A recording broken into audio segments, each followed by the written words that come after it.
I'm going to show you many different things related to both blindness and low vision. There's a big difference between the two, and I'm sure many of you have come across that.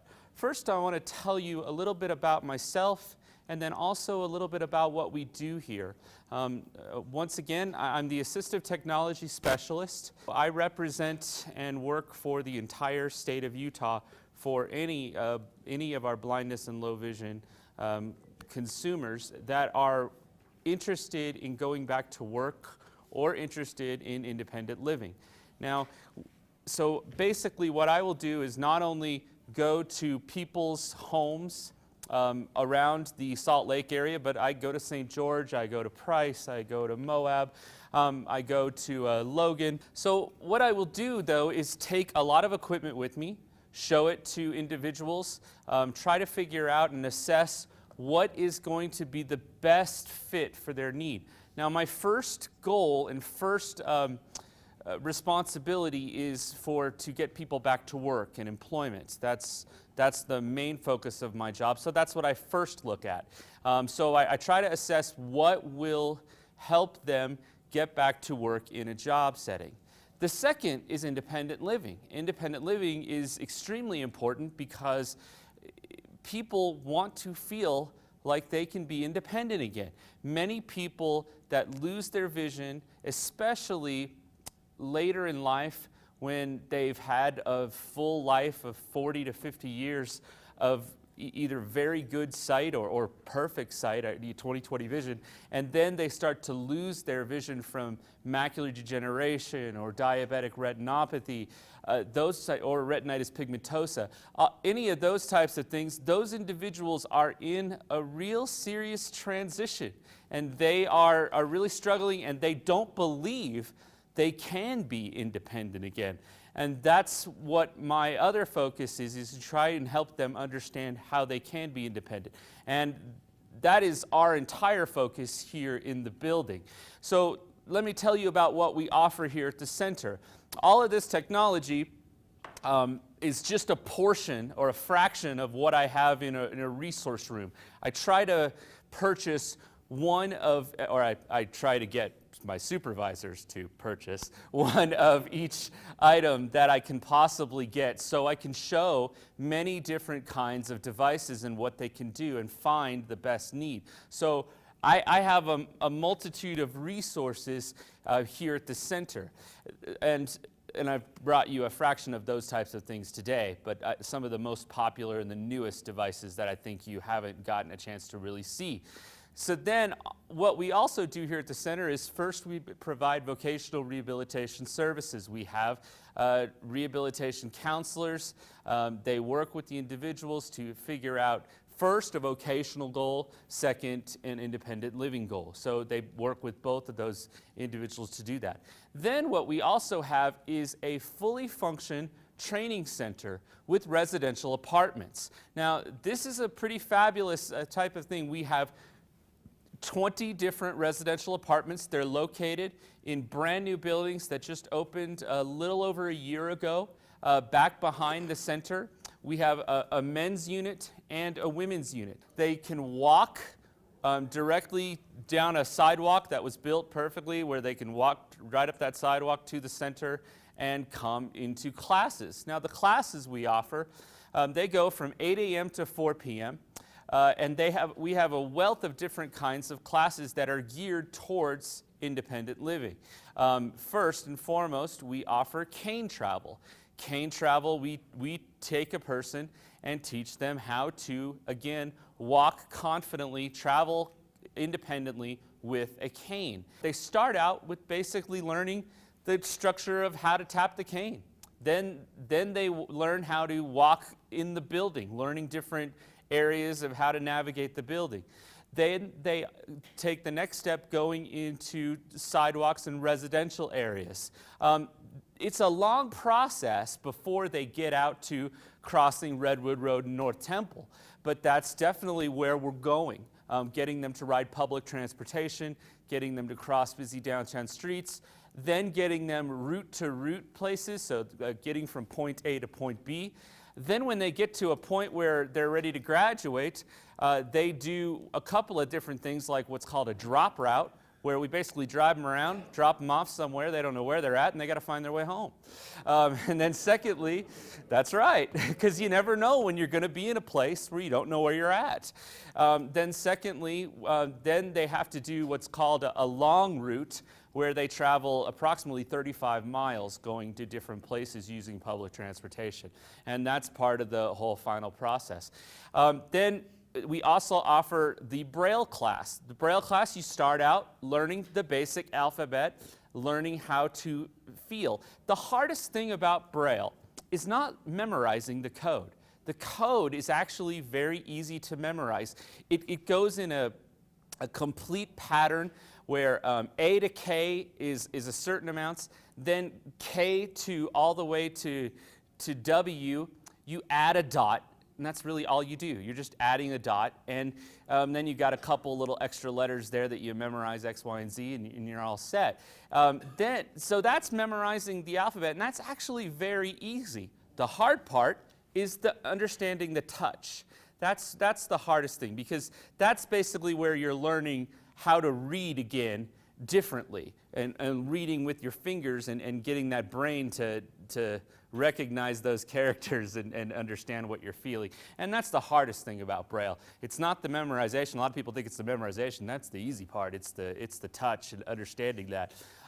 Once you get past the basic alphabet and you're reading that, then we start graduating you into what we call grade 2 Braille, or contracted Braille. What that means is basically we take those same dots and we make it shorthand. So maybe the letter B stands for the word but, and we have a symbol for the word and. We have different letters mean different things, and that's how it kind of works out. And you start to remember that, and again, it's the whole feeling it. And eventually, when you get to the end of that class, you're reading a novel in Braille.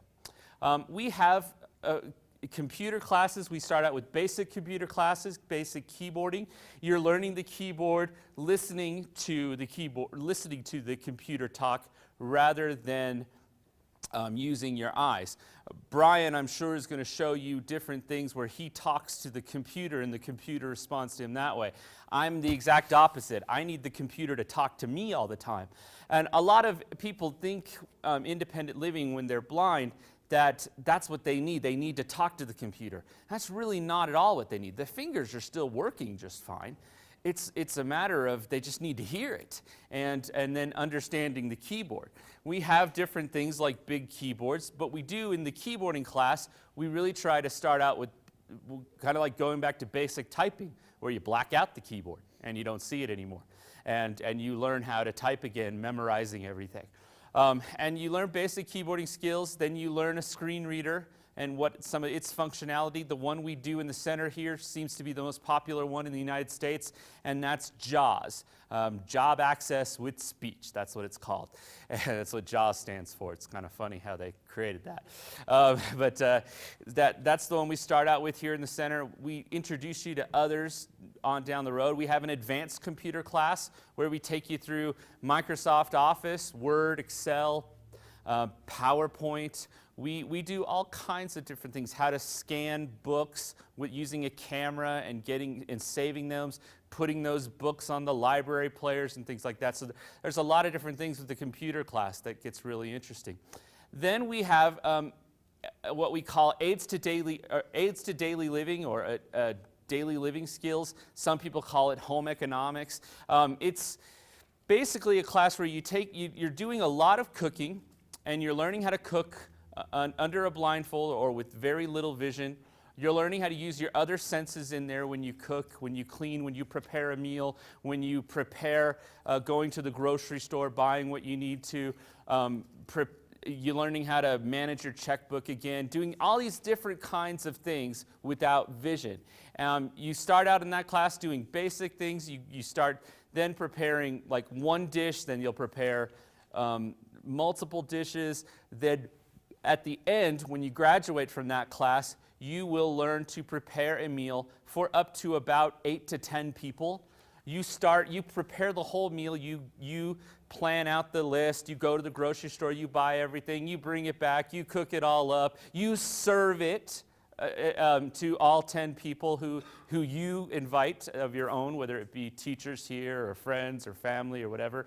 And then you get to clean it up. It's a blast.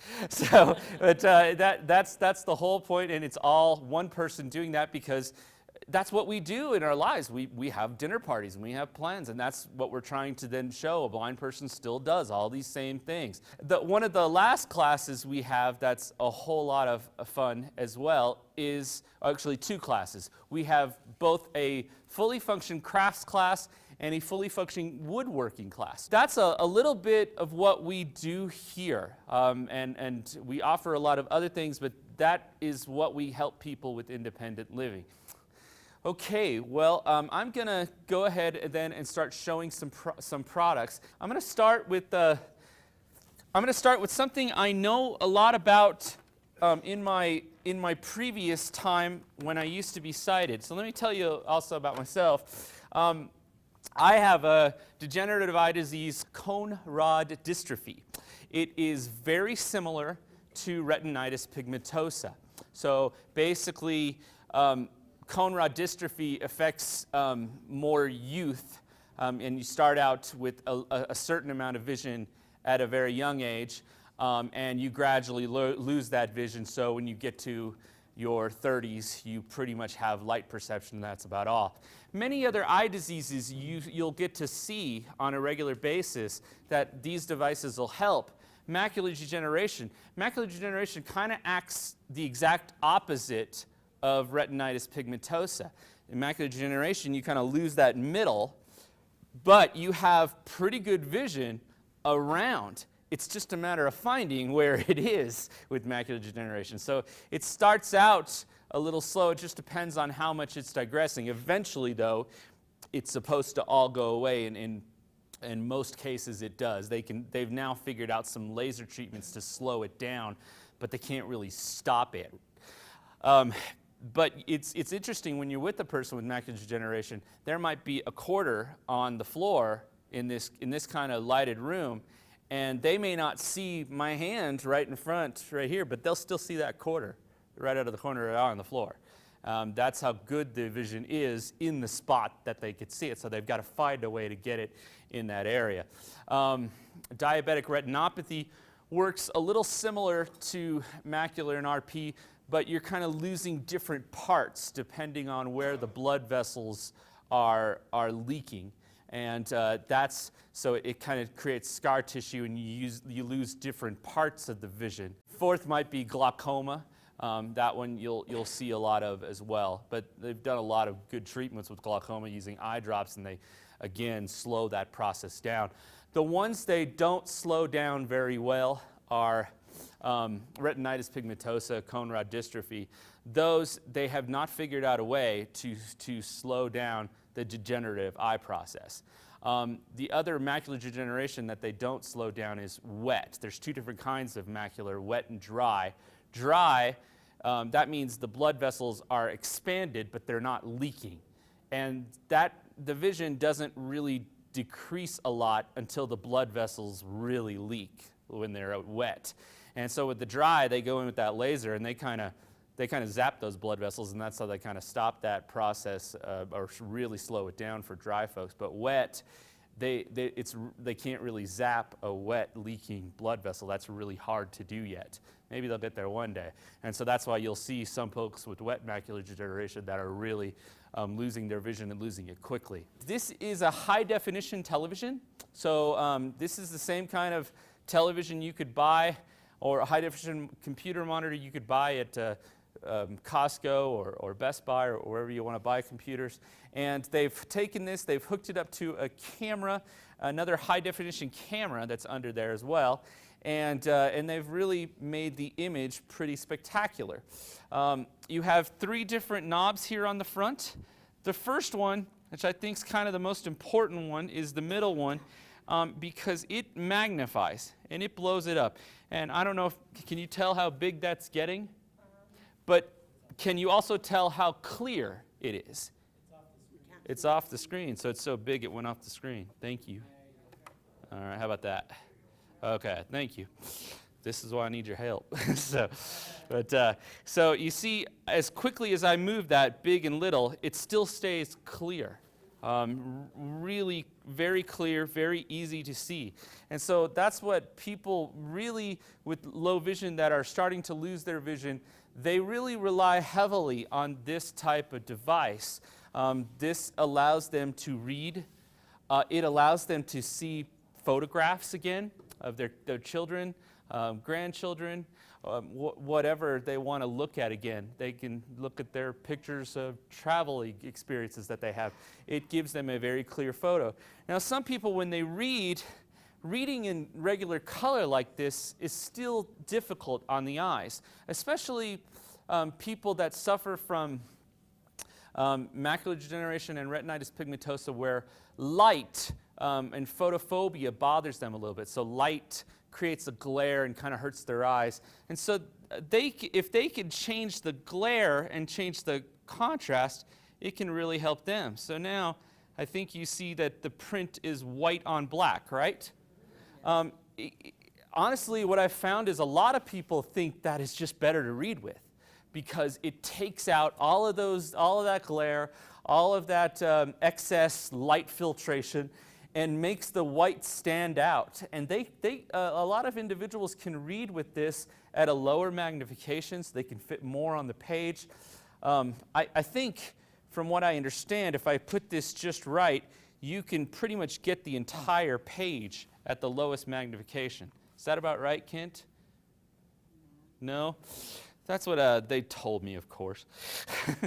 So it's according to where you set it, but you can get pretty much almost, I don't know where, let's see where I put it. How much of the paper are you getting in that picture? Just the very top. So if I go right about there, further up, and I'm getting pretty much the whole page in, right? And that's really nice if you're reading a book or you're reading anything like books, mail, things like that. If you can get the whole page like that and you can keep it at a low magnification, you can read it just like you would read it, just holding it in your hand. And so that's very appealing to a lot of individuals. You can also read the newspaper with a device like this again, which is really nice. And a lot of folks really like that and want that and need that in their lives again. And that's pretty much what this unit does. It has lots of different these color contrasts. There's so many different ones that a person might find helpful. So there's like yellow on blues, grays, white on blacks again, yellow on blacks, and all kinds of different things that are helpful. Does anyone have a photo in their wallet? We want to show the best picture, you know. And tell me, is that underneath the camera? Okay. Say that again. A little higher. Okay. Okay. Now tell me, that's I don't think that's on regular color, is it? So I'm going to flick this and tell me when it's there. Right there. How does that look? I mean, from what I understand, when I show this to people, they tell me the photo looks as good as it does on a regular photo. How does that look to all of you? So you can imagine taking this for a person that's losing some vision and blowing that up. I'm sure I lost it a little bit now, right? Oh, I brought it still in there, good. Okay, but making it big like that, you could really see a lot of features that you lost. And it really makes life neat again for a lot of folks. So that's a little bit about this big one, a really neat device. The next device I have, this one's a little more different. This device is what I call, this one I call stationary. You're not going to really move it. I have to use a cart to wheel it in and wheel it out places. It's pretty big. It weighs about 30 pounds. So it's going to stay in one spot. You can move the monitor and get it to where you want, but that's about all you can do with it. This device, though, same kind of device, only this one's a little more luggable. So I'm going to move some things out of the way here and make sure I have a nice clear image. Now, can you see that paper on the screen? Not very clear. And this device uses what we call light, and we don't have a lot of light in this room from my understanding. It doesn't have a light source like this one does underneath, so it gets its light from the lights. So that can affect how the picture looks. Let's see. But again, you can blow this up, make it bigger. You can also change the contrast. I'm going to cycle through. Tell me when we're back at regular color. There? Okay. Really neat thing about this device, it's called the Acrobat LCD. This one was called the Topaz HD, or high definition Topaz. But this one, the Acrobat LCD, what's really nice about this one is it's luggable. I can have a handle here. I can pick it up. I can take it with me. It weighs about 15 pounds. It comes with a rolling bag if you want to put it in a rolling bag, and you can take it with you, and you can fit some other things in that bag. What's really neat about this one is I can use this camera not only to read print like this, but I can open up the lens, and I can see the screen right there. If there was something on it. I don't know if there is anything on it right now. But I can also shine it this way, and I can see the whole crowd. Yeah. So what's really neat about this is a woman can do her makeup again. She can sign this right up and look at her face and do her makeup the way she really is used to doing it with vision. Yeah. You can see details that you didn't see before even. A man can shave. Yeah, you can. A man can shave with it. I've seen some men do that with it. I don't know why you'd want to do that. I can shave by feel real nicely. But, and I use a blade. I don't use an electric razor. But some of the other neat features of that, though, is many people really liked working with their hands, and they haven't gotten to the point yet where they can do it without looking. So they still need to look. And so you can put needlepoint under there with your hands. So basically, if I had this right here, if I wanted to open up the lens, I could put my hands up there where I need to. Do whatever I need to do like that. Sharpening tools, looking at different drill bits, all that kind of stuff that you might need a little more detailed vision, and a device like that can help you with.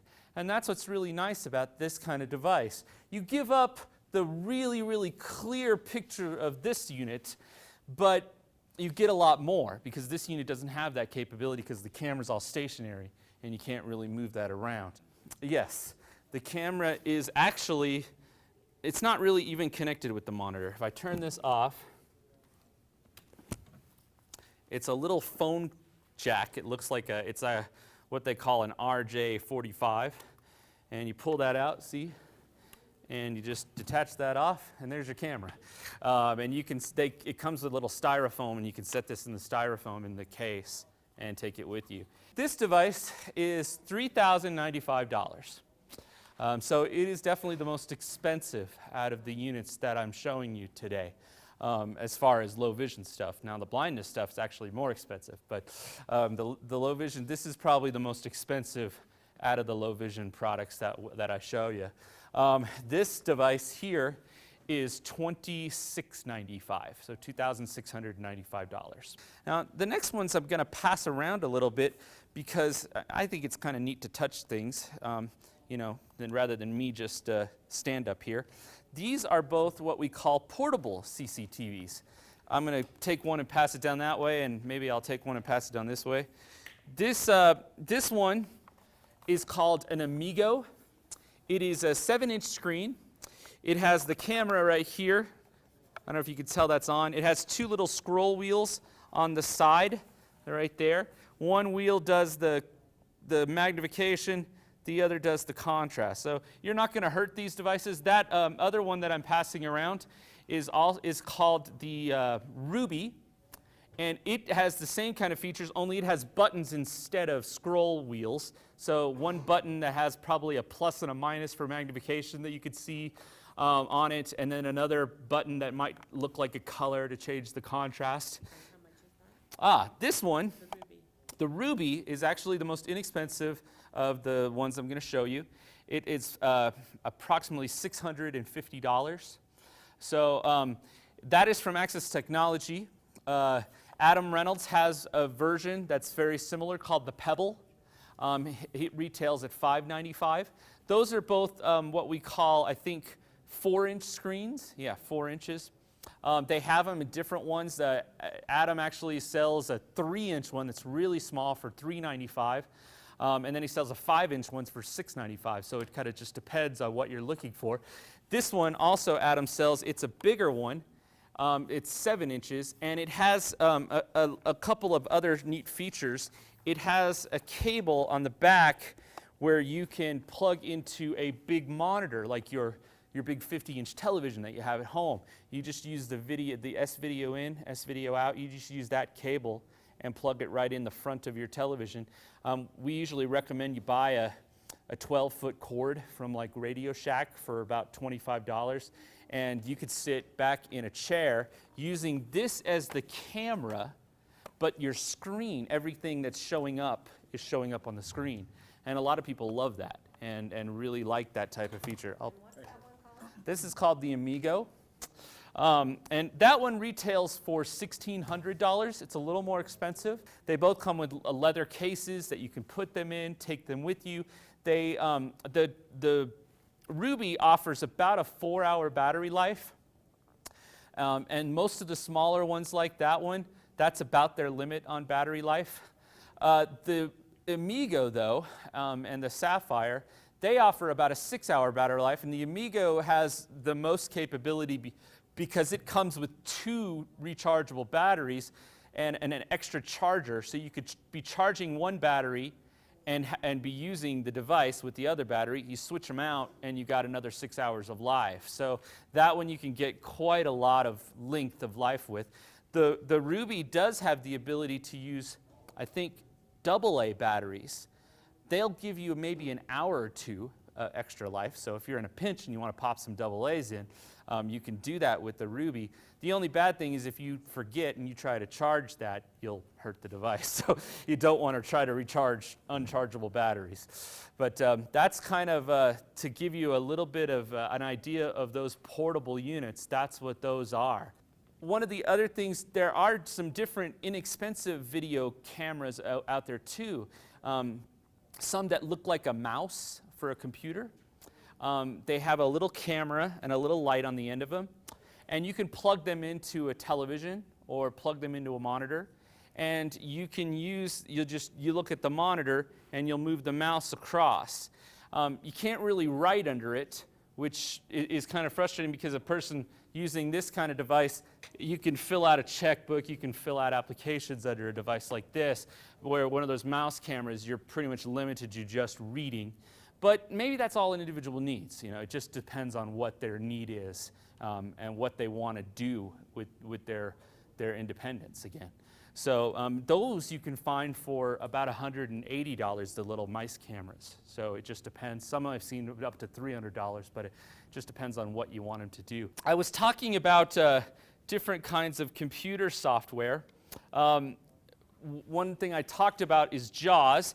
JAWS is the one we use here, and I'm going to log myself in here. Button to activate, press spacebar, Alt plus W, start,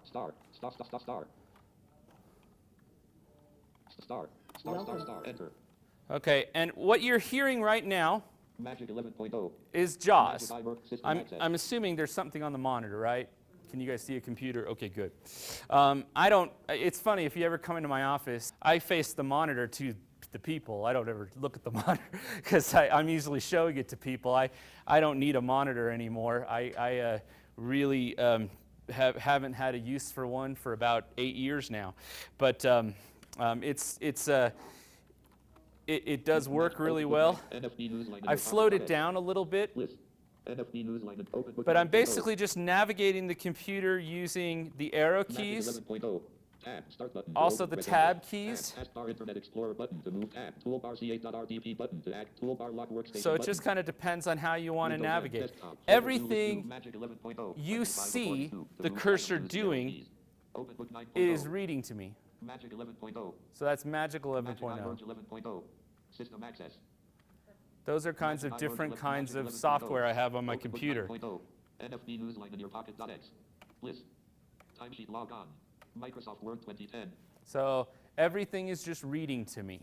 That is really nice because I can put a pair of headphones in and I can be completely independent. No one hears what I'm doing all my work. I do everything using a keyboard and using a screen reader that you would do on your computer. I navigate the web, I write reports, I use email, I use Excel, I use anything and everything you could think of now pretty much is accessible on the computer. There are some drawbacks with like internet, with mainly people that don't make things accessible from the start. They may have written in a program and they forgot to code it so the screen reader doesn't read it. But that's not the screen reader's fault. That's the programmer's fault that didn't program the web page right. But if they've programmed it correctly, and there's a lot of reason for them to do that, like legal stuff, if they've programmed it correctly, it will work and everything will read just fine. So, and that's what's really neat about using a screen reader. First, I'm going to go ahead and get into Word. Alt-Tab, Group-wise message, Alt-Tab, Document 1 Microsoft Word. And I've got a Braille display hooked up here. I'm going to pass around a different one just so you can get a feel for what Braille displays do. I turned it on there. It's popped up some Braille, and you can kind of feel what that does. Basically, Apostrophe. Everything here, And enter. Blank, apostrophe. I can type right here. H, E, L, K. If I can type. L, O. Hello. M, Y, my, N, A, N. Enter. Blank, N.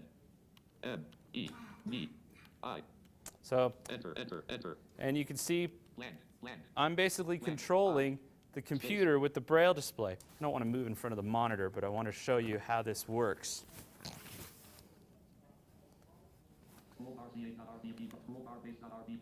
Do you see the Braille popping up and down a little bit?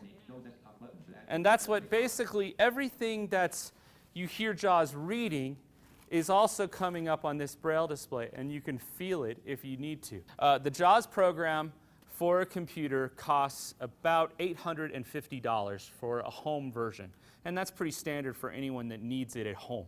So why JAWS costs so much? There's a whole lot of programming that goes into JAWS. They make it do specific things to read everything, and so they're pretty proud of that, and that's why they charge so much. They work really hard on it year-round. They also have updates that come out about every year, and those updates, you can buy an update for every 3 years for about $250. So that JAWS can get quite expensive, but it is by far the most fully functional out of the screen readers out there. It will allow you to do everything you wanted to do before with it reading. A Braille display, like this one, this one costs about $2,795. So this Braille display costs a little bit more. The reason why they cost so much, it's not really the casing or any of the programming. It's quite frankly, it's the little pins that pop up and down. To get it to constantly pop up and down like that over and over and over again, it costs them about $200 per 6 dots. So you figure there's 40 of those 6 dot here, and you add that up $200, you get quite a lot of money. They've managed to bring down the prices some. I'll give you an example. I have an older Braille display here that does a lot of the similar things, but this one, because it came out about 5 years ago, cost $5,000. So, and they haven't figured out a way to really lower the price, because when they built it, that's how much it cost, and so they can't really make any newer ones. They built a whole bunch of them. I have longer ones at my desk, and you might see some of the many other ones around the desk that cost anywhere from $7,000 to $10,000. They might have 80 cells of Braille display. The one on Sachin Pavitron's desk, he has an Alva 80-cell Braille display. It's 80 cells all the way across. It has a whole lot of functionality because he basically can do programming and any kind of computer network consulting using that Braille display, and that one costs $10,500. So it's quite different, the different kinds of levels of what the Braille displays can do. And it's basically like learning a whole other piece of equipment. I know a little bit about all of them, but I don't know everything about all of them. There's so much to learn with them and how they work. But they can be very helpful if you are a Braille user. If you are not a Braille user, it's obviously not going to be very helpful. So it really depends on if you want to use Braille and if that's something that you're going to see yourself using. Now, what's nice about the Braille displays now is they make, the one I'm passing around, they make these Bluetooth. So you can use them with phones, you can use them with iPads, you can use them with all kinds of things if you want. All of this stuff on a Windows machine, it does not come built in. So the screen reader that's built into Windows, it's called Narrator. It reads about 50% of what you need on a computer. There are some free screen readers or very low-cost screen readers that you can get through the internet. One I have on here is called System Access. System Access is, if you go to a website called serotech.com, and I'll spell that out, SEROTEK.com, and your computer will read pretty much about 80 to 90% of everything you need. There's a few things it doesn't read. It's not quite as functional as JAWS, but it has a lot of functionality. And like, you can read your email, it can read most of the web pages, it can read Microsoft Word or Notepad, things like that on a computer, so you can do a lot of the things you were doing before. And at free, which free always sounds better than $850, right? So it just depends on what you're wanting to do and what you need it to do. So System Access is a really nice one. There's another screen reader called NVDA. Any idea what NVDA stands for? Non-Visual Display Access. Pretty simple. But that's what NVDA.com is their website. And you can download, they have another free screen reader that you can download.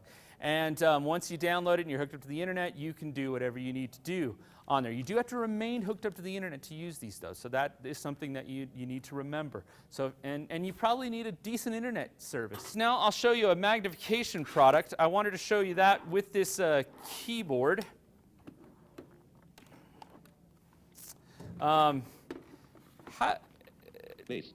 lot of people really like the looks of that keyboard. Sighted people just go, oh, I want that for my desk. Can you guys see that okay? This is a ZoomText keyboard. It's the same size, maybe a tad bigger than a regular keyboard that sits on your desk. It has the little prop up in the back and everything.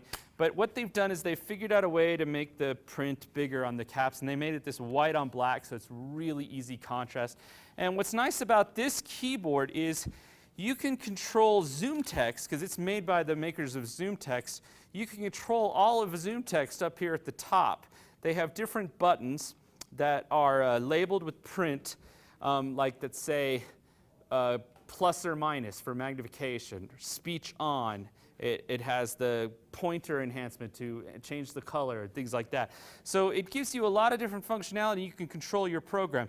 I'm not going to use that today because I can't see which ones those are. So I have to use the sound and the speech, so I'm going to show you how I do that. And ZoomText will come on. ZoomText is a magnification program first. It's a reader program second. ZoomText enabled. So you hear it even has its own speech. Update completed. That's nice. See, and it reads a lot of different things for you. I'm going to sit down and do this because it's easier to sit and type than it is to stand and type. But I think it has made the screen a little bit bigger, correct? Yes. Okay, so I kept it at a lower magnification so you can kind of see some of the things I'm doing. But you can make this really big, and I'll show you those. In context tree, Zoom text user interface. So I'm in the Zoom text user interface, and everything that these buttons up here, they're also in the Zoom text interface where you can take a mouse pointer and you can click on the different box and change it. So like the power level, if you click on the X, you can change the magnification, make it bigger. If you click on the cursor key, you can change the pointer and how it looks. And I'm going to show you how that works just using the keyboard too. Zoom text 10. Windows. Zoom text user interface. There we go.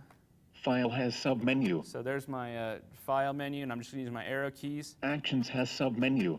Magnifier has submenu. So there's my magnifier. Magnifier. Power has submenu. There's my power. Power. 1x. So 1.25x. 1.5x. 1.75x. 2x checked. So I've got to check at 2x. I can go all the way down to 5x. 5x. And that probably made it really big, didn't it? Yeah, so you can change all kinds of things like that. File has It action, remembers what you do, and it'll save it. Magnification I'm gonna put it back down a little bit. Power has power 1x.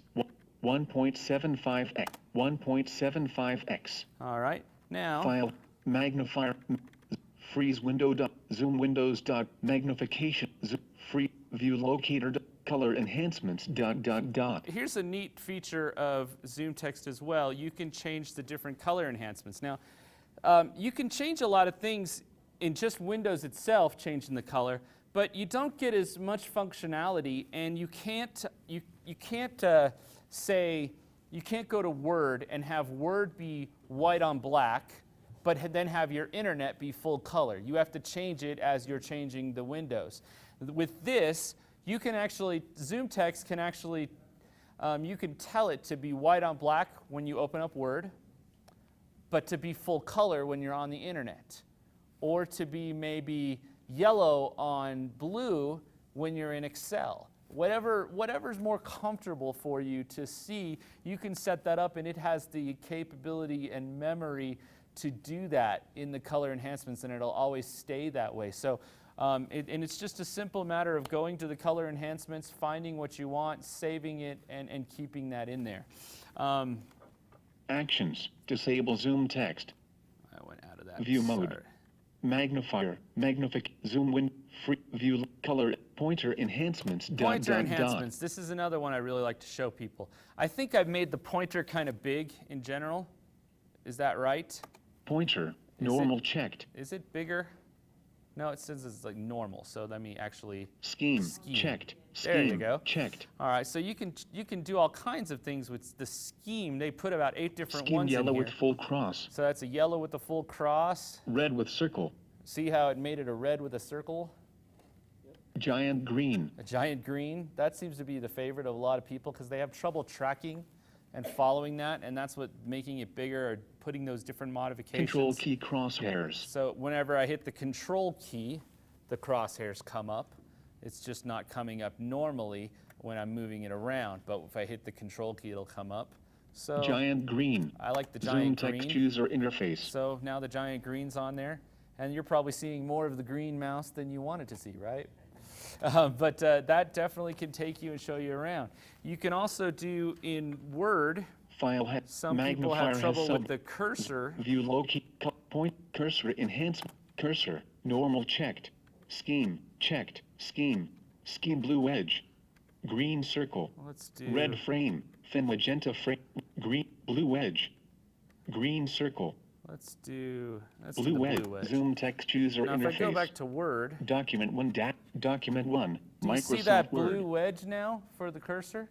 Yep. That's probably a lot easier to see. So there's all kinds of different things you can change with Zoom Text, and you can also tell it's reading pretty well with a nice, clear human voice. And that gives you a little taste of Zoom Text. Let's go around to some more talking products. There are lots of talking products that can read print to you. This is one of my favorite. I'm hoping it's on. I turned it on earlier, but I haven't really messed with it much. This is called the Sarah. It's an independent scanner, but this is a freestanding scanner that can take pictures of print. Unfortunately, I don't have I don't have that set up where One notification. Battery marked on. Battery where marked you on. can where you can see that too well.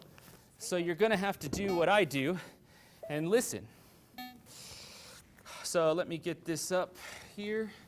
I've got this camera, and I've got this print, and I'm just going to put this print in front of the camera, and I'm going to take a picture and it'll read it to us. It gets faster as you're using it, so when it's quiet, when you haven't used it for a little bit, it takes a little while to warm up, but it will eventually take a picture. There it goes. It took the picture now. When it beeps, it'll be ready for me to read. Now what I'm using here is an Apple computer. There it beeped. Rescan scan next HTML content. There's my contact. Interact with HTML content. Let's read that. Show various video magnifiers. Discuss various levels of vision loss and when it is a good time to use magnification and when it is time to use non-visual technology. So Provide information. that tells you a little bit about what I'm doing today, right? And that's the same thing that's on your agenda. And it scanned a picture of that print and read it to me. I can save this now as a Word document if I want and keep it on my computer. Let me go. Safari. I'm on the internet now. Yahoo. Sports. I'm in my Yahoo page. I can navigate Yahoo by just using simple navigation with the arrow keys. I can navigate by Headings. headings. Heading level 2 link. Yahoo. Sports. Heading level 2 link. Yahoo. Sports fantasy baseball. There's fantasy Heading baseball. level 1. Estrellas Orientales. There's a team I'm playing in fantasy baseball. Links. If I want to go down by the links, Heading level 4 items. 1. Roster. Team log. there's my roster, Link. my team Send log. email. Link. Proposed trade. Link. Those are all my links, and I'm just navigating that by link. Link. Matchup. I can have this read to me continuously, and I can completely navigate a website You are by doing currently that. on a link. I don't have to use the mouse key at all. If I want to go to a different page, Open locate. 8 period A. Selection delete E. .facebook.com/ there's Facebook. And I don't know how fast the internet is in here. It may be a little slow. Link. Favorites. There, I'm in my Facebook Favorites. page. Link.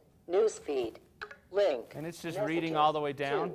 Link. Nearby. I got messages, Link. mail by, Events. all that stuff. I Link. can stop that at Find any friends. time, and I can read down at the level I want to read at. So it's really nice, and this gives you a lot of features that, any feature that JAWS has, VoiceOver has built into it. Now, what's neat about the Apple computer is when you buy the Apple computer, VoiceOver is working right out of the box in the computer.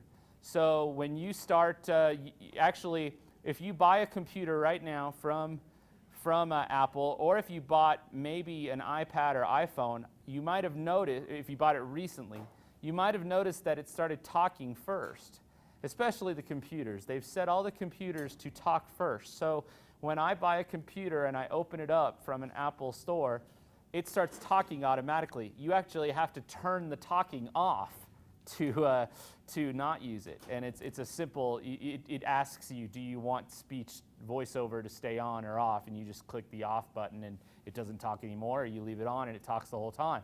VoiceOver is a fully functional screen reader that's built in. It is proprietary to an Apple Mac, so you can't take it and use it on another computer. But if you use it on a Mac computer, you're working just fine. And it reads everything you want it to read: email, Word, Microsoft Office stuff. Actually, it has their own built-in Apple stuff like text edit, numbers, and pages. They have their own products.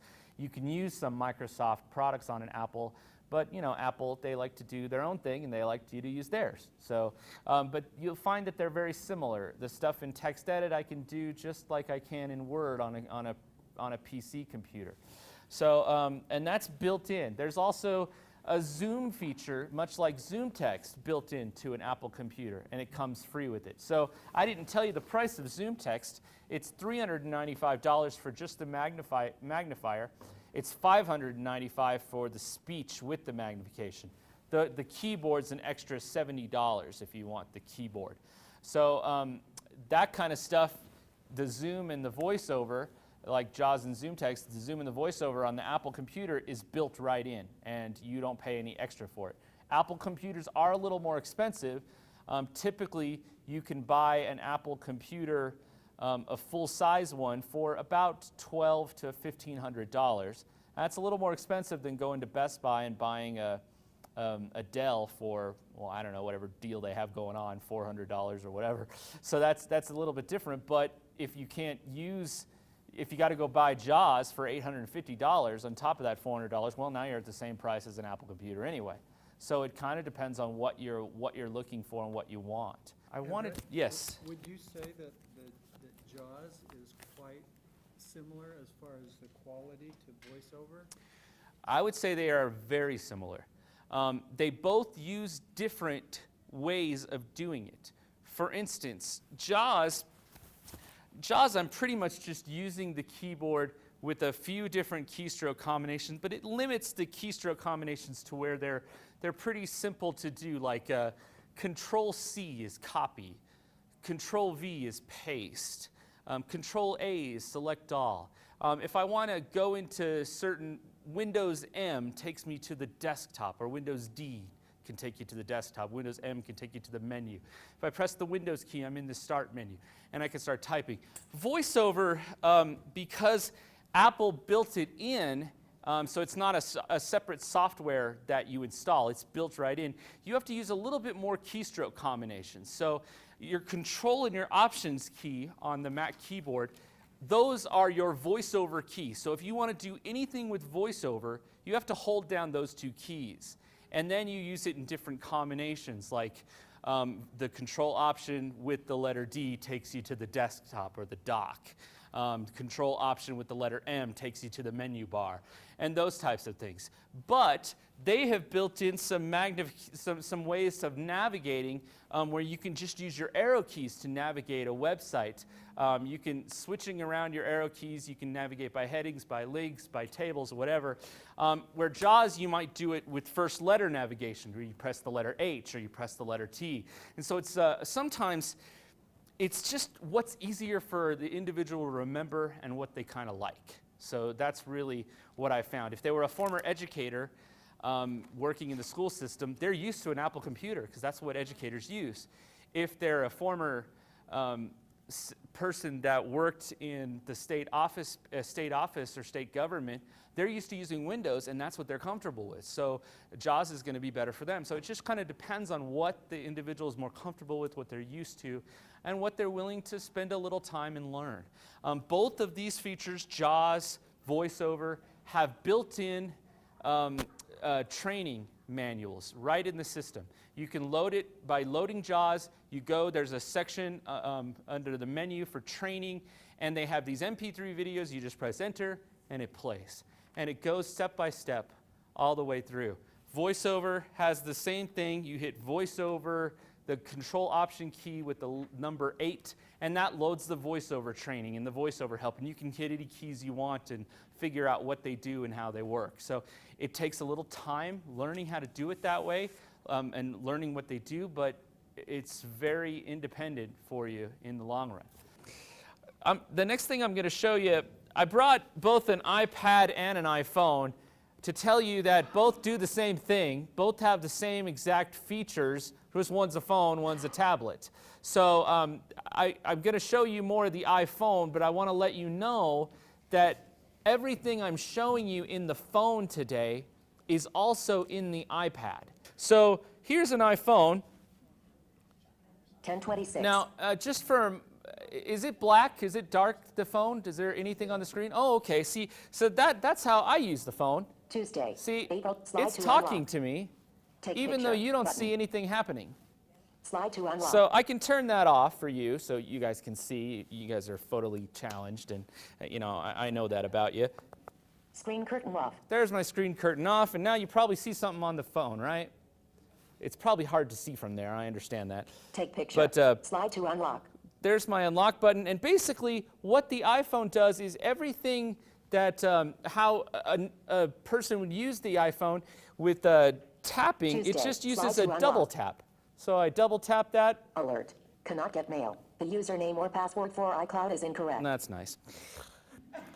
Mail. 22 new items. There's my mail. Safari. So Mail. there's all 22 of new your items. different icons that are popping up. We have Safari. Safari, mail. 22 phone. One There's new the item. phone if I wanted to make a phone call. Page 1 of 2. Magnify folder. Weather And slash I am time just folder. flicking my finger Lifestyle new across stem the folder. screen, Message and it's folder. going to where I 25 new want. items. Now, 4 so if I apps. wanted to go do a text message, New stem folder. Zip message folder. 20. Message. Messages. 25 new. I have no Messages. idea what text Messages. messages 2. I've gotten, Edit so we'll see messages. what I have in Compose. here. Search. Angela Peters. Yesterday. There's I'm a- home, but I did not get cookie because they weren't there. There's my wife telling me she didn't pick up my dog because our dog sitters weren't there. So I could text her back right now and tell her that that's nice and hope she gets her later. I can text using Search. Um, Search field. using the built-in Angela Peters. keyboard. So if I Yep. double tap on that, Angela Peters. Messages. 2. Buddy message. I'm home, but I did not. Text message. Text field. if I tap Text on that message. edit field, Text field.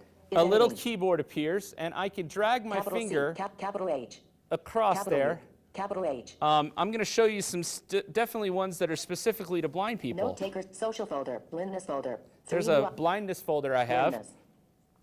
Money reader. One of my favorite apps is the money reader. Now, Alma handed me some money. I have no idea what he handed me. I told him don't tell me on Money purpose. reader. Money reader running. So I put this right underneath. $1. There's $1. So Alma's not very rich. He didn't hand me anything good. So, that's how fast it is. You see, I put it right there. $1. It tells me that instantly.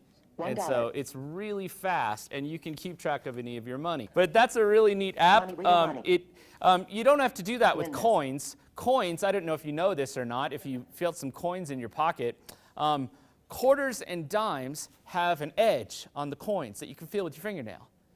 Nickels and pennies do not. So if you check out a quarter, a dime, a nickel, and a penny, you can totally tell the difference. Quarter's big and has an edge. Dime is little, has an edge. Nickel is definitely bigger than a penny, and a penny has a definite distinctive copper smell, so you always know when you're holding a penny because your fingers smell like it too. So that's the way you tell those coins, so that's really easy. They thought of us when they built coins. They just didn't think of us when they made dollar bills. But now Apple has. Actually, somebody wrote that money reader app, and it's really nice and a really neat feature. Some other blindness Money apps. reader. Light detector. I have a light detector app. Light detector. Money reader. Light detector. Let's turn that on. Light detector.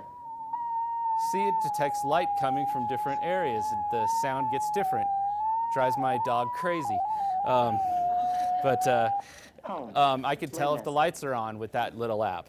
Money reader. Light detector. Taxi magic. Taxi Magic. I can use that to call any taxi at any city I want. I actually can open up that app and I can set up a cab ride for just about any city. I'm sure it hasn't gotten to some of the little cities like Logan or anything like that, but it works here in Salt Lake, it works in Washington, D.C., works in San Francisco, California. I just tried it in San Francisco, California. It worked great there. And I tried it in D.C., and you just pop it in and it just automatically, you can reserve a cab with it. HeyTel. 3 new HeyTel's items. a neat thing where I could send instant messaging to people.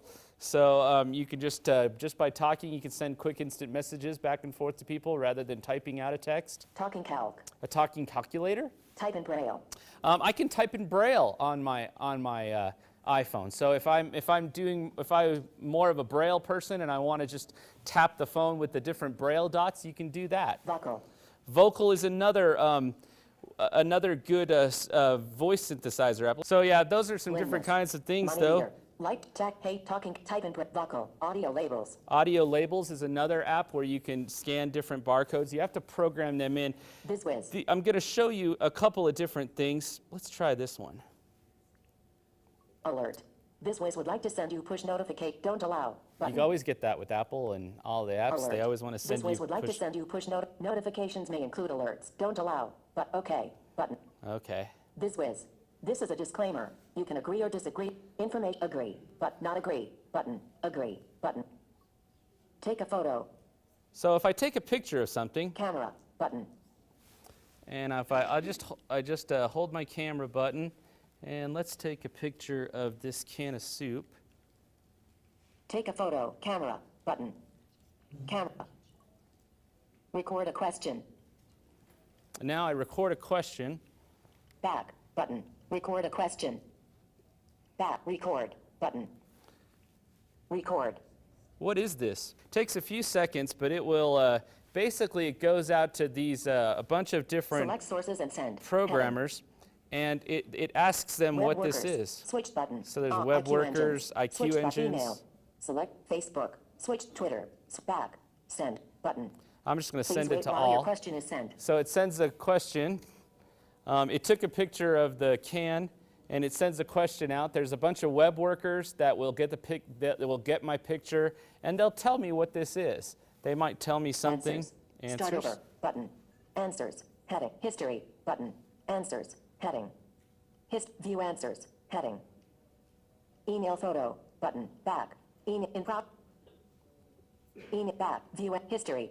View answers. Heading. Back. Button. Email photo. Button. In progress. Okay, it's still doing it, so it's getting close. But that's what it does. It tells you that. Now, if I want to do something else, just to tell you what this is, because I'm sure you're dying to know what kind of can of soup this is, right? So I have this barcode reader. Now, this has a barcode in it, so I won't a laser, so I won't shine it in your eyes. But Product. Campbell soup, condensed cream of chicken. so you go, Campbell soup, condensed cream of chicken. It has a continue, so I can use these arrow buttons. Package size, 10.75 ounces. Tells me the 305 package grams. size, Product description. description of the Inspected product. for wholesomeness by U.S. Department of Agriculture. See? 98% fat-free. I bet you didn't know Cooked that, with care in right? the USA. Manufacturer. Campbell Soup Company. Tells me the Campbell Soup Company, and it'll tell me all of the neat things. Manufacturer. Address Camp NJ. It tells me their address, tells me their phone number. Phone. See? 800. Instructions. It tells me instructions. Plus New 1 can answer. water. Kent Brook. Microwave Check history of this covered. question. In New microwave answers oven available. by 3 to 3.5 minutes. So it's telling me how to cook a In can of microwave soup 1 minute, then in the stir. microwave or on the stovetop. Stirring occasionally. Richer soup. Use 1 can milk. So 98% fat-free it tells me with all of the different ingredients. So if I'm diabetic and I need to watch my sugar or salt intake or whatever, this tells me all of that. I'll stop it now from talking. But it basically tells you anything that they program, that they write on the back of these labels. It programs that in the barcodes, and it will read that stuff to you. And you don't have to be able to see. Product. Kirkland Signature Premium Drinking Water 0.5 liter. 0.5 liter. There's a bottle of drinking water. I didn't catch the name. Let's try that. Product. Kirkland Signature Premium Kirkland Drinking Water, Signature. 0.5 liter. I don't know if that's a 0.5 good liter. brand or not. But but yeah, that's what this barcode label can do. 15 years, the Rocky Mountain Low Vision has been in business. And like I said, Adam services all of Utah with these different products. And then he also services part of Wyoming, or most of Wyoming. This device, it is a little more expensive. It costs about $1,100. Is that right, Adam? Yeah, $1,100. But it is pretty much a device I can't do without now. I organize my pantry with it. It comes with separate little labels that you can put on all kinds of things like clothing. You can put them on just about anything you can think of. Like I've ordered stuff from Omaha Steaks. And Omaha Steaks, it just comes in these boxes, and they're generic. They don't even have a barcode on them or anything. So it comes with these stick-on barcodes. I slap the barcode on. I know it's a certain kind of steak because the label tells me that, or my wife told me that. So I record it in there, and it takes a picture of that, and it just scans that barcode and always remembers that my voice reading it. So not only are there programmed ones, but you can program any barcode you want with it. and that's really neat. I put barcodes on my hangers for shirts and ties, and I know that it's a white shirt with a certain color tie or something like that. And so I can pretty much be self-sufficient. Now, there's lots of other ways to do it. I just chose to do it that way, and I really like that method for me. Some people like to put little braille tags on there. Some people like to use little bump dots and different kinds of ways to track their clothing. Some people pin their socks together. I find I'm a little lazy, and I'd rather just scan a barcode. So it just makes it that much simpler. It does have over 5 million products in it, and so you don't have, it does all of the different barcodes, like on all of the cans and boxes and anything you can think of in your pantry, it definitely does. Anything in a freezer you find. I've walked around Walmart and just scanned the barcodes on the shelves of the Walmart, not even pulling the products off. And it recognizes those. It's programmed in. I've used this to help people get jobs at Walmart, at Home Depot, and at Lowe's, all three of those. And again, the person with the visual impairment or blindness, they just walk in and scan the barcode, and that tells them what those products are, and they know their store, and they can help people around the shelves using one of these. And they can do stocking and all kinds of things. So it has a lot of different places that it works with. But those are 3 stores that I've actually worked with personally, and it's been great. Magnify folder, 3 app. So I've got a couple different Magnify apps. Magnify, Vision Assist. Vision Assist is one of the newest ones. I need your help. So I can't see how that looks with the camera. But basically, you can put that over a piece of paper, and it should magnify it and make it bigger. You can change the different setting, and so you have a magnification app using the camera and the phone. Is the picture going to be as clear, as crisp as the Pebble or the Ruby? Absolutely not. It will not be as good as those. So you are giving up something that the Ruby or the Pebble or the Amigo or any of these devices I've shown you, what they can do, because they have that, they've gone through a lot of different steps to make that technology really crisp and clear using the camera and the lights in them. But if you're in a pinch and you want something that's if you can't afford it, obviously, you don't have the resources to purchase things, this might be something that helps you see enough to read a menu again, or in a restaurant, or quickly read something in your mailbox or something like that. I'd still rather have one of these other ones if I could, but you can definitely get by with something like this. The last thing I wanted to talk to you about is the library services next door, as I don't know if all of you are aware of the library services. I'm going to use a smaller device that I paid for, but the library gives you a player, a digital book player that is absolutely free. You don't pay for it at all. It's about the size of a book. I would say it's about the size of a regular hardback book. It weighs about 4 pounds. It's not very heavy. It has a little handle on it. It has big, clear, distinct buttons on it.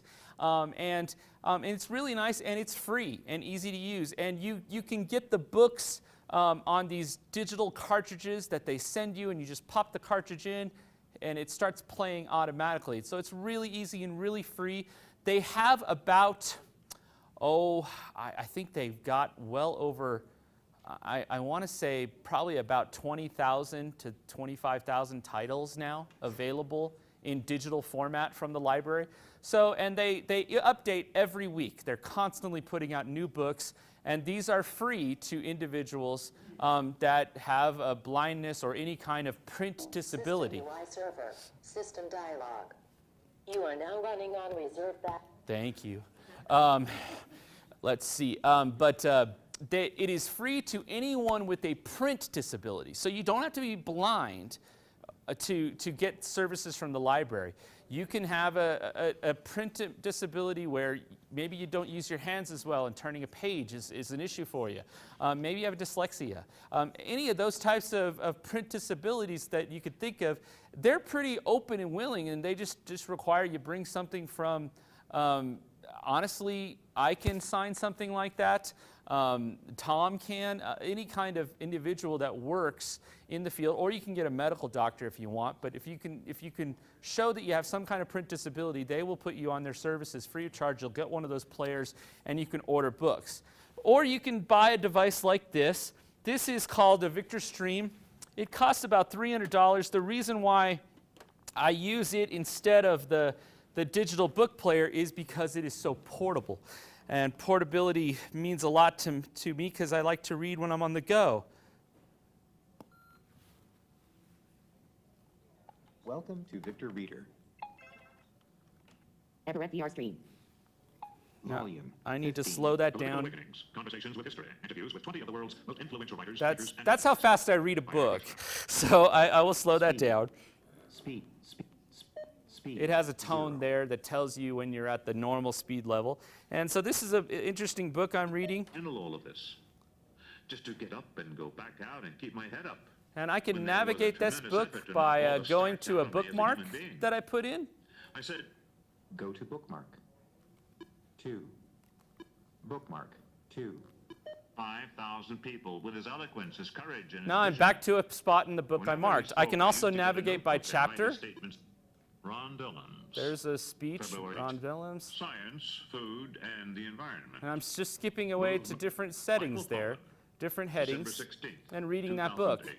and going to the Eva Harris. spot of the book I want to read. May 5th, 2001. This also Bookshelf. can play Talking books. 89. movies that you can download in an audio Political format. Awakenings, Let's go play conversations with one for you. history, Interviews with 20 of the world. Music. 1. Talking books. Music. 1. Go to book. Step. Oh no, let's do that. Sorry. Cancelled. Podcasts. Text pod. Notes. Talking books. There we are. 89. So I want to Books. go to a 48. certain. Go to book. Step 5. 75. Game of Thrones Season 1. So there's a Game of Thrones from HBO. This is a descriptive show. Game of Thrones Season 1. 04 Cripples, Bastards, and Broken Things. I didn't know that was the title, but oh well. Starring Sean Bean as Ned Stark, Michelle Fairley as his wife Caitlin, Mark Addy as King Robert. But that's basically all the credits, and Nikolai it's reading that to me. Coster-Waldau as Jaime Lannister. And that's a descriptive Lena video, and you Headey can as download Queen those from the Cersei, internet. You can Emilia find them a Clarke lot as of Daenerys places Targaryen, free, or you can Ian pay a Glenn as service to Jorah get them Mormont, too. Harry Lloyd as So then you can also play newspapers that you can Talking books. download through 89. Newsline. Books. 7. Go to book. Let's see. Now let me get out of that. Cancelled. Go to book. 4. 44. 1984. Not there. Let's see. 43. 42. Vanity Fair, February 1st, 2012. Okay, so there's a magazine I have, 41. Vanity 40, Fair. Vanity Fair, December 1st. 38. Rolling Stone, March 29. There's Rolling 2012. Stone. Speed. So- Speed. Minus. Speed. Minus. 3. Rolling Stone, March 29, 2012, 0329. Nope. Notices required for Now, copyright these works are distributed in the magazines I United States under downloaded from 17 Newsline. USC. Sec. I can also get the 121. Salt Lake The Tribune. I information can which get, follows describes the copyright ownership and legal restrictions it tells on you all that. all the news sections. Yes, this is a All free rights, service no rights. from the Is it library okay that if they we play a offer. couple of new songs And from you Jack can put Black Live these at the kinds Nashville of Clubhouse? things on your Victor Stream. You can download them from the internet. You basically install a piece of software. The National Federation of the Blind is the program that sponsors it. They sponsor it through the different libraries for the blind across the country. If you want to download the stuff and play them on players like this, you can go to a website called nfbnewsline.org. It walks you through step by step how to put the software on your computer and then download the content and play them on these players. Now, if that's too advanced, you can also do it's a phone number. I don't remember the phone number off the top of my head, but it's a 1-800 number. You can call it, and you can choose your newspapers right from the phone and listen to them on the phone. And so if the computer is too advanced and doing all that software and stuff and playing them on these players is too much, they provide it through the phone, and you just go on any phone, call the number, hit one for your book that you or your newspaper that you want to read, and it reads it to you right on your phone. It works on cell phones or home phone, rotary phone, whatever kind of phone you want to use. And that is all free, sponsored by, again, the National Federation of the Blind and the libraries for the blind across the country. So the NFB worked it out, and the libraries now administer the product to different patrons. And so this device plays all of that kind of content. Then it also plays Bookshelf, talking books, music. It can play MP3 music. Let's just play something. So it can tell me what that is. Where am I? Folder 6. Robert Plant Band of Joy. File. So there's 1. Robert Plant Band of 01 Joy. Angel Dance MP3. So, Total time. and it's got a pretty good sound. Bookshelf, Now, if I go music, to my next one, podcasts. Three, I can books, I can download The podcasts Chapter 8 Foundation block for the Federation and Final play a MP3. podcast on here. A foundation block for the Federation by Daniel B. Fry. There's a podcast. It's a little slow. I could speed that up a The photo little. on the page, the caption, Daniel Fry. Now, if I want to go to my next thing, Text files. text files. 22. So let's say I Books, want to find 2012 Info Fact Sheet Final HTML. a Word document. It has a built-in synthesizer. 2002.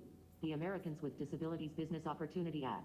According to the Bureau of And it's Labor reading me Statistics, that more a than Word two-thirds document that I put on Americans here. with disabilities are unemployed or vastly under. Then it also has a recorder. Text files. Notes 17. Notes. Note. 0286. Now, that's my debit card, so I'm going to stop right there. But that's how I can keep track of numbers and different things like that real quickly. So all kinds of things like that it can do. 14. Start saying something, Tristan. I was demonstrating this to somebody, I understand. showing them how it worked. Stop recording. End of note. And that's how it works. And you just simply do a recording. I can do a recording at any moment, no matter where I'm at. Start recording. I am now presenting at the Assistive Technology Independent Living Conference. Stop recording. Note 28. Now, if I want to go to note 28, I can simply fast forward. 2. 28. I am now presenting at the Assistive Technology Independent Living Conference. End There you of go. note. And so that's how quickly it is and easy to use. This Victor Stream gives you a lot of functionality for about $350. So it has no built-in memory. You buy memory cards, SD memory cards. I have a 32 gigabyte SD memory card that I got for, I think you can find them for about $75 to $80 on the internet. You can even get them cheaper than that. There you go. So I think it's been a while since I bought one. You can find 4 gigabyte ones that hold quite a bit. You can find those for like $20, I think, at Walmart and stuff. So It's called a Victor Stream. Victor Stream, that's what this is called. This device just does so many different things and really makes a person very independent in a lot of different ways. So I think that's about all my time. So I'm going to be around for a little bit more because my office is basically in here. So I'm going to stick around till lunchtime and then take stuff down. So if you have questions, please feel free to ask. Thank you. Okay. All right.